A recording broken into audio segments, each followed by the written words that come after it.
காலையில 6 மணிக்கு ஒரு ஸ்போர்ட்ஸ் மினிஸ்டர் இங்க ஸ்டேடியத்துல வந்து ஓடுறாருன்னா அது ஒரு மிகப்பெரிய ஒரு எடுத்துக்காட்டா தான் நம்ம பார்க்கணும். இதுக்கு முன்பு எத்தனையோ ஸ்போர்ட்ஸ் மினிஸ்டர் தமிழ்நாடு பார்த்திருக்கிறது. ஆனால் ஒரு யூனிக், ஒரு வித்தியாசமான ஒரு ஸ்போர்ட்ஸ் மினிஸ்டர் நம்ம பார்த்துட்டு இருக்கிறோம். 3 வயசு குழந்தையும் விளையாடலாம், 90 வயசு முதியோரும் விளையாடலாம், அந்த கேம் விளையாடலாம்.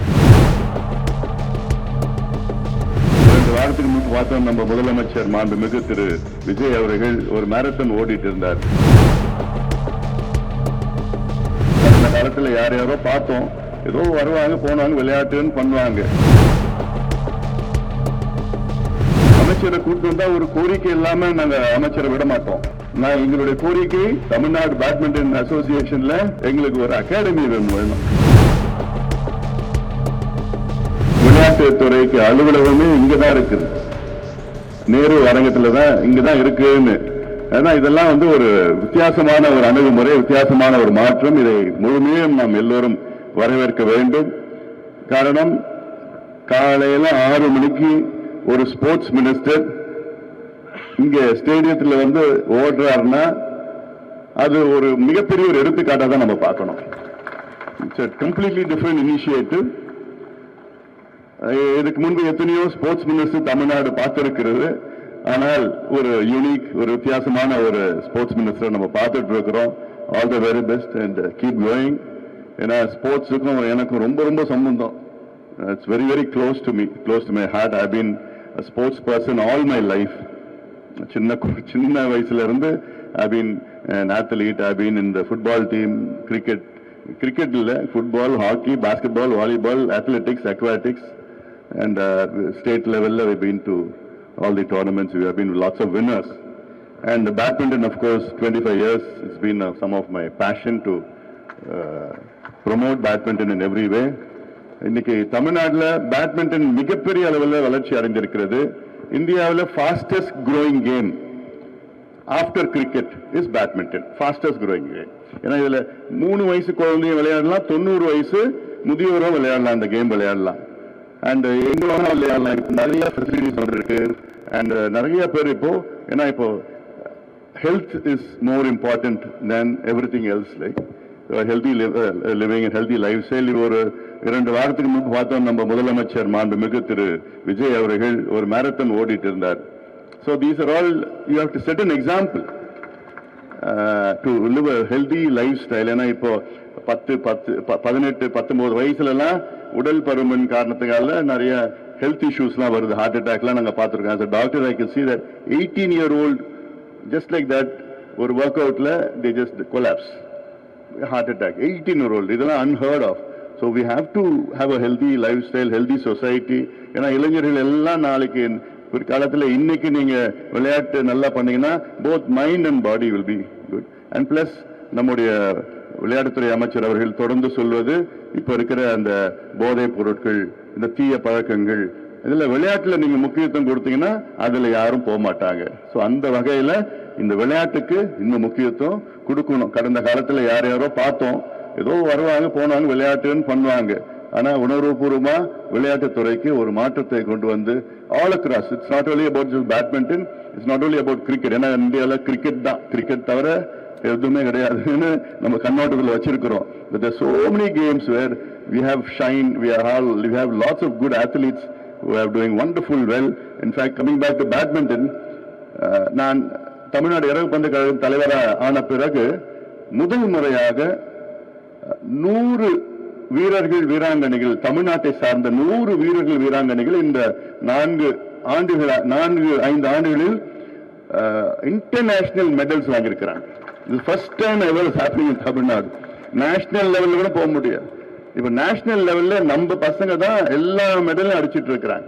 லாஸ்ட் இயர் பாத்தீங்கன்னா 20 மெடல்ல 12 மெடல் தமிழ்நாட்டை சார்ந்த பிளேயர்ஸ் நேஷனல் அடிச்சிருக்கிறாங்க.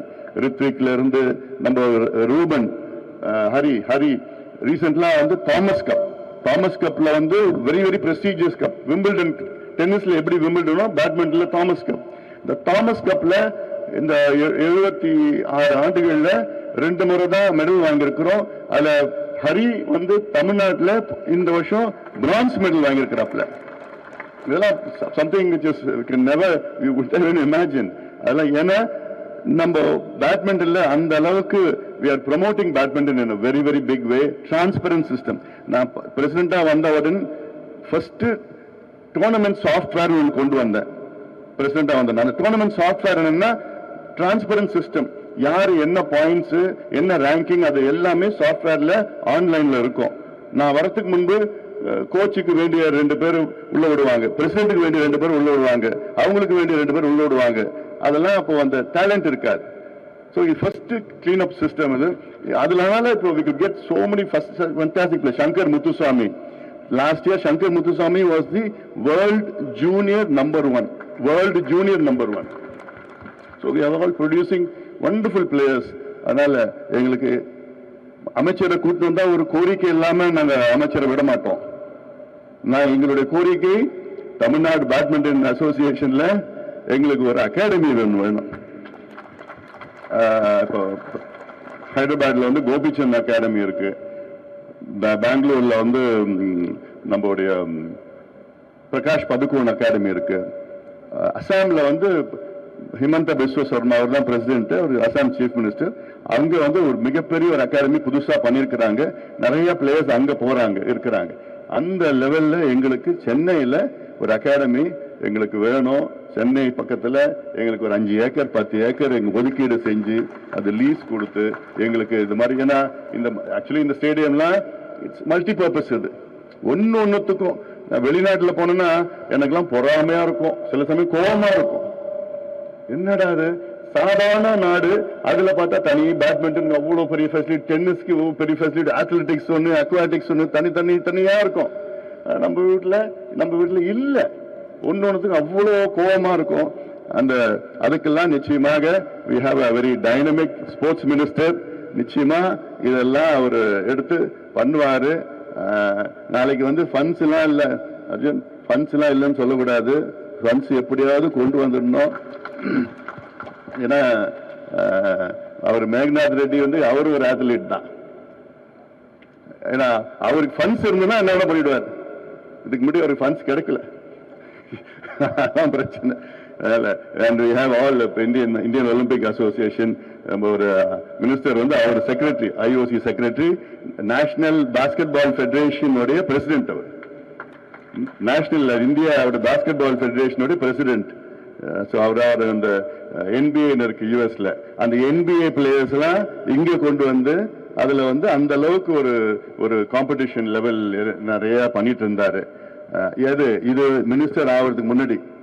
அப்ப நினைச்சு பாருங்க, ஆனதுக்கு அப்புறம் இன்னும் you will have lots of activities, and not only in Chennai, in other periphery of Tamil Nadu. Periphery in sense திருநெல்வேலியில, கோயம்புத்தூர்ல, திருச்சியில, தஞ்சாவூர், வேலூர், தர்மபுரி 2 வாட்டி சொல்லிட்டேன். இப்படிலாம் கொஞ்சம் நிறைய ஃபெசிலிட்டிஸ் எல்லாம் கொஞ்சம் மினிஸ்டர் கொண்டு வருவாரு. அதனால அதுல எனக்கு வந்து மாற்று கருத்தை கிடையாது. He is a perfect person for this perfect job, and we all wish him all the very best. And you are leading by example, and keep going. We are all with you. And sports is something which is very very close to our heart. And என்ன வேணா பண்ணுங்க, என்ன வேணா. And நிறைய international tournaments இங்க கொண்டு வரணும். அதுக்கு கொண்டு வந்தீங்கன்னா அந்த பசங்களுக்கு நிறைய எக்ஸ்போஷர் கிடைக்கும், நல்லா இருக்கும்.